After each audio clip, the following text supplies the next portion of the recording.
आपको विश्वास में पक्के होना होगा, बलपूर्वक प्रवेश करना होगा। आपको बेसिक कभी नहीं भूलना होगा कि प्रार्थना उपवास आपका बेसिक है। इसलिए जब आप प्रार्थना करने के लिए बैठते हैं, इमेजिन करो शैतान कितने तरह के अटैक आपकी लाइफ पर करने की कोशिश करता है। आपको काम याद आ जाएंगे, आपको सडनली किसी की कही हुई बात याद आ जाएगी, कोई नेगेटिव चीज आपके दिमाग में आ जाएगी, कोई व्यभिचार की बात आपके दिमाग में आ जाएगी।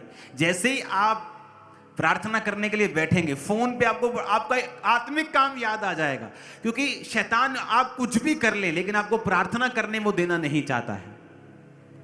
उसे मालूम है कि अगर वो प्रार्थना करेगा वो बलपूर्वक परमेश्वर के राज्य में प्रवेश करेगा। इसलिए वो आपकी प्रेयर लाइफ पर हमेशा अटैक करने की कोशिश करता है, क्योंकि जैसे ही आप प्रेयर करते हैं हेवन में कुछ होता है। उस समय चाहे आपको नजर ना आए, लेकिन हेवनली रेलम में बड़ी चीजें होती हैं जिन्हें आप इन नंगी आंखों से नहीं समझ सकते हैं। ये हिलना डुलना बंद करो मेरे आसपास। बाइबल कहती है डैनियल ने सोचा कि मैं प्रार्थना करूंगा, और बाइबल कहती है फास्टिंग के साथ वो प्रार्थना करने के लिए बैठा, और जब प्रार्थना करने के लिए बैठा तो परमेश्वर ने दूत को पहले दिन ही भेज दिया उसके जवाब के साथ। लेकिन वचन कहता है जब दूत उसको मिला 21वें दिन, तो उसने कहा मैं जब तू पहले दिन ही मन लगाकर प्रार्थना करने के लिए बैठा था तो मैं प्रार्थना का उत्तर लेके निकल आया, लेकिन रास्ते में शैतान मुझको रोके रहा। कहता फिर मिकाएल स्वर्गदूत आया और उसने उस शैतान से लड़ाई की। अब मैं जब तेरे से चला जाऊंगा वापिस तो मैं उस शैतान से फिर लड़ूंगा। अगर आप हिस्ट्री की बुक्स को पढ़ें तो बाइबल कहती है, हिस्ट्री की बुक्स कहती हैं बाइबल के उस वचन के बाद वहां की जो गवर्नमेंट थी वो बदल गई थी, राजा चेंज हो गया था। आत्मा में कुछ हुआ, ऊपर हुआ, लेकिन धरती पे उसका रिजल्ट कुछ महीनों के बाद आया। कई बार आप नहीं समझते, नहीं जान पाते कि परमेश्वर क्या कर रहा है, लेकिन जब आप प्रार्थना में होते हैं, गैर भाषा की प्रार्थना करते हैं, तो आपको यह मालूम नहीं होता आप क्या कर रहे हैं, लेकिन आपको बाद में मालूम होता है कि परमेश्वर ने किस तरह से आपके रास्तों को खोला है। कोई बंदा बैठकर इस समय आपके खिलाफ योजनाएं बना रहा है, आप उसे जानते भी नहीं, आपने उसे देखा भी नहीं,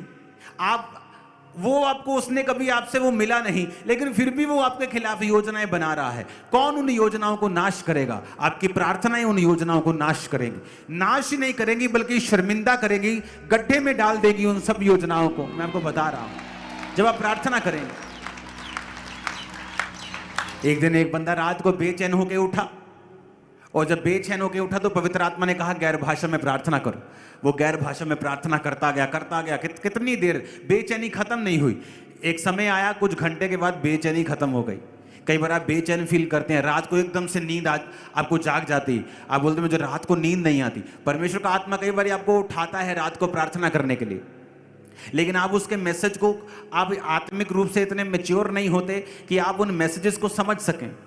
कई बार आपको बेचैनी अगर फील होती है तो वो प्रार्थना की कॉल होती है कि आपको प्रार्थना करनी है। कई बार आपको बड़ी निराशा फील होती है, कई बार दिल में आपको बड़ा डीप, आपको एक बड़ा सैड फील होता है, लेकिन आप जब देखते हैं यार आप तो घूम फिर रहे हैं, आप तो बड़े एंजॉय कर रहे हैं, लेकिन ये स्पिरिट में जो सैडनेस है, स्पिरिट में कुछ बेचैनी है कि किस लिए मेरी लाइफ में आ रही है, वो एक प्रार्थना की कॉल होती है कि परमेश्वर का आत्मा आपको प्रार्थना करने के लिए कह रहा है।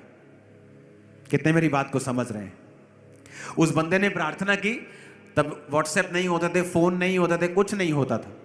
थोड़े दिन बाद वो अपने सगे भाई से मिला और उसके सगे भाई ने बताया मेरे भाई फलानी डेट को रात को इतने बजे मुझे हार्ट अटैक हुआ, और जब हार्ट अटैक हुआ तो मैं मर गया था। मैं मर गया और मुझे हॉस्पिटल लेके जा रहे थे, लेकिन सडनली कुछ देर के बाद मेरी सांसें वापस आ गई। तो उसने कहा किस तारीख को हुआ? उसने कहा मेरे को ये फलानी तारीख को, इस तारीख को हुआ।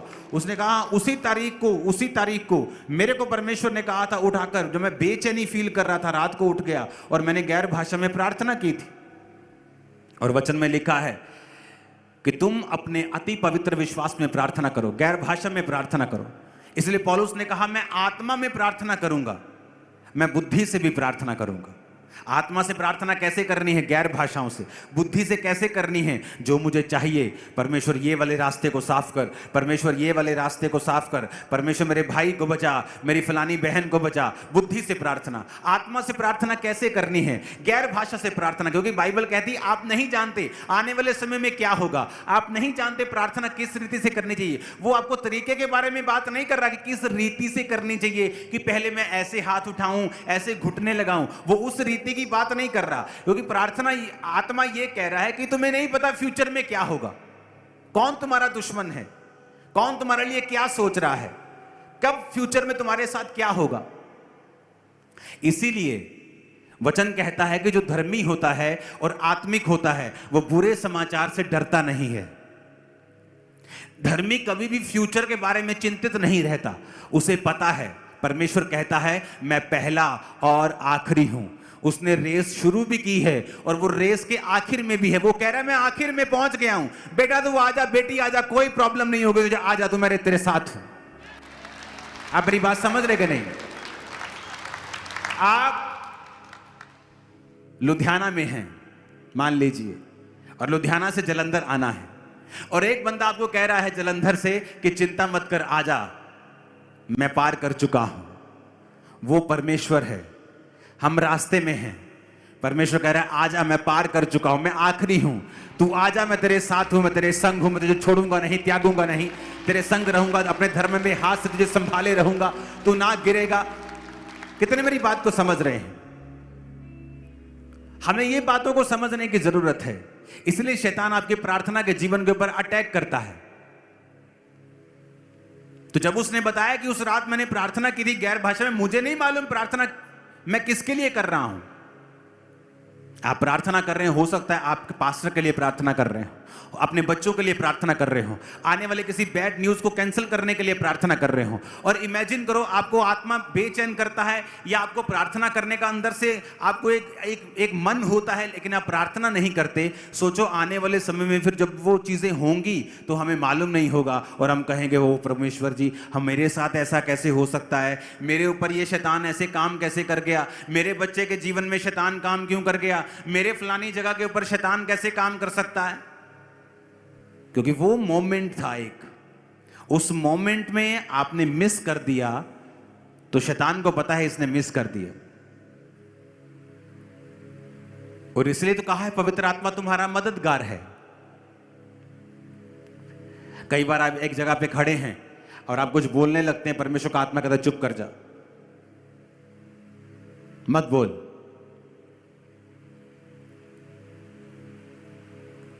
कई बार मैं कई जगहों पे जा रहा होता हूं तो परमेश्वर का आत्मा कह रहा है नहीं बोलना है, और कई बार परमेश्वर का आत्मा कहता है बोल। जहां आपको लगता है चुप होना चाहिए, बड़े आदमी खड़े हैं, परमेश्वर कहता है बोल, यहां बोलना है। कहां चुप रहना है, कहां बोलना है, पवित्र आत्मा आपको बताता है।